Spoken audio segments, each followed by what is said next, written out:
बारी हो ये पुलिया में सब गौ माता मन बैठे रही थे आए दिन एक्सीडेंट हो रही थे तेका नाम से मैं गौ मन लाए मन के उसी बाहर करत हूँ आराम से। चल चल बेटा चल, हाँ चल चलो चलो चलो बेटा चलो आराम से आराम से आराम से। हाँ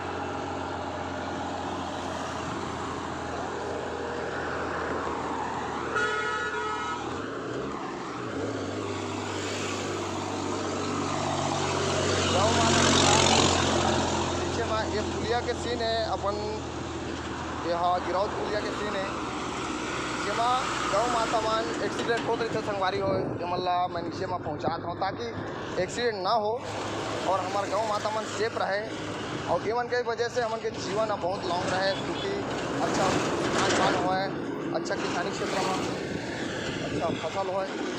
चल चल चल बेटा चल चल चलो चलो बेटा चलो चलो चलो चलो चलो आराम से आराम से अबे आराम से आराम से आराम से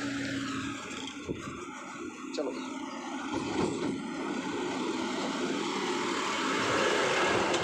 चलो चलो चलो गौ माता में सब जाते संगवारी हो।